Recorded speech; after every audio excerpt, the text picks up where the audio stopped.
This is an introductory video on why Google Apps is useful in the classroom. This is something that I developed, not Google Apps, but this presentation is something I developed. And I'm going to briefly go through a number of things that Google Apps does that I have found very useful. At this point, I don't think I would be taking a lot of notes. I'll be offering some other instructional stuff as time goes on. This will simply demonstrate at least why I think that it's useful. I'm going to be coming at this primarily from the standpoint of an English and civics teacher. However, I think all of these things are transferable into other disciplines as well. It is my understanding that while this year we will have Google Apps available to us, it's not something that is required that we use. So if for some reason you don't think this makes sense for you, certainly don't use it. But at any rate, I have found this to be very useful. Those of you that have seen my classroom know that I couldn't organize a two-car funeral, and this has helped keep me on track very well. So let's move along. One of the things that Google Apps is not is an instructional method. One of the complaints I've heard about Google Apps as well, it doesn't teach kids to do any number of things. Well, that's right, it doesn't. That's really our job. But what it does do is that it assists us and students in organizing, tracking, presenting, sharing, and evaluating work. Gives the students a tool to complete and submit work, and frankly to know where that work is. A teacher has a tool for assigning and accounting for assignments. Google Apps is just that. It's a tool, not a substitute for the instructional excellence that we exhibit daily within our classrooms. So anyway, let's move on. One of the things that Google Apps helps with is organization. When assignments are submitted to us through Google Apps, it's a relatively easy process to organize them by assignment. We can confirm submission times if we need to, and students can confirm that we have received the assignment without bothering us in class. So let's take a look at what that looks like. I'm going to open up my Google Apps page from last year, and we'll and show you kind of how that looks. So if we go here, this is kind of my main page, and if we look at all items, which is here, it is a slug of items. This is for the entire year, and you'll notice here we're in June, and we can keep going for a long time and not get out of June until we get back to September. Hundreds of assignments came to me through Google Apps, and one of the things that I found very useful was creating folders over here on the left for each classroom. And again, please don't take notes. I'll give some instruction on this in more detail later. And within those classrooms, if we look at block 7 here, you'll notice that we have a different folder for each assignment, and then for a research paper, which took several steps, I have within that a number of assignments also. So that is, and so that takes all of this mess that we have here on the right and puts it over here where we know where it is. And if I go up here to action, there are now only 4 items that have not been assigned to folders. So once I've put them into these folders, I remove them from the action area, and so when a new set of assignments comes in, this populates and I slide it over. And it works very well.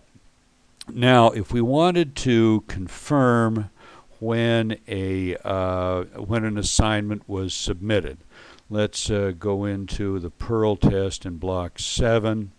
I know that Mr. Beasley here made some revisions on his. So if we wanted to look at the history of this document, we go to File, and we go to Revision History, and we can see all of the changes that have been made and when they were made. And if the assignment was due November 25th, then obviously it was not in on November 25th. Although if I remember correctly, in this case it was in at an appropriate time. Now, in addition to that, if he wanted to know if I had received it, he could click on, when he opens a document, he can click on this share button and see everyone that has access to it, and there I am. So so he knows that I received the document. Now, let's go back to the presentation now. In addition to organization, it helps us with evaluation and communication. We can review assignments, comment on the assignments, evaluate the assignments, and communicate with the student basically in one step. And I find that to be an improvement over using papers as well. We can record grades. That's an additional step, but it's still less arduous than recording on paper assignments. So let us go back to Google Apps again. And we're going to go back to, let's see, I think we're going to go to block 7. Let's just do the Perl test again, and let's take a look at this one here. Notice that once it comes up, I've made a comment here. I can make comments within the text, change the title to include the score, and then move on to another assignment. And then once that is done, the student can see the comment immediately, see the grade immediately, and then if they have questions, come to us if they feel they need to question it. Now, as far as grading goes, typically when you're looking at these, they're going to be in an order something like this, which is the last one to come in. And but you can then go and sort by title, and notice that I have it, that the last name is what it's being sorted as, and so I will pull up a grade book, put them both back to about half pages, and then I can put the scores in the grade book very easily. The next thing I wanted to talk about was peer evaluation, which I find to be pretty useful. Students can have other students evaluate their work, and we as teachers can actually follow that process. So let's again go back here, and I want us to go into block 7, and we're going to look at the research paper, the third rough draft, and here Ms. Scaff was working with Ms. Castle, and you'll notice that Ms. Castle highlighted things that she thought were important.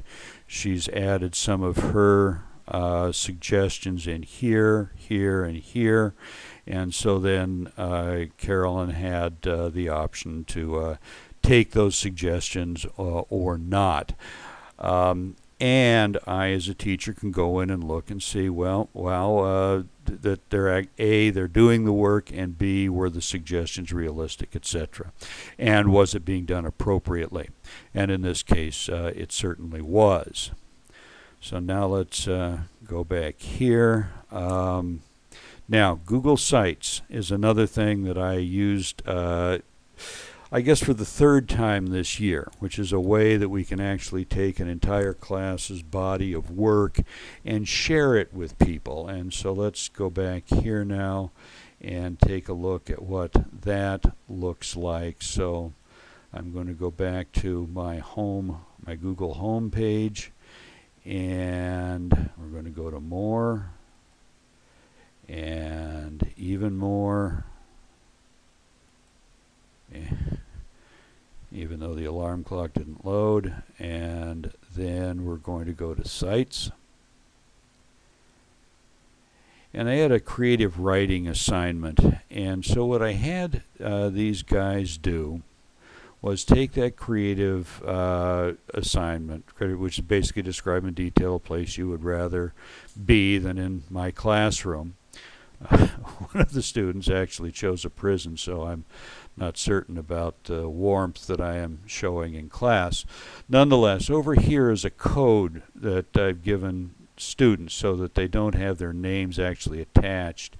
And so if we open them up, there's a picture, and then there is the work, and in this case I didn't do any corrections or editing on it, just so that everybody could see what they were talking about in all their glory and with all their warts. And actually ended up sending links on to parents so they could see the work themselves. And one of the nice features about this is you can set security so that only people with links can get into this site, so it's not open to the entire web. And I think at any rate right now that is pretty much all I have. I hope that if you try this that you enjoy it. If you have questions, please feel free to come and see me. And there will be more of these coming along. That will be more specific and will really tell you in specific detail how to set it up and that sort of thing. Once again, thank you.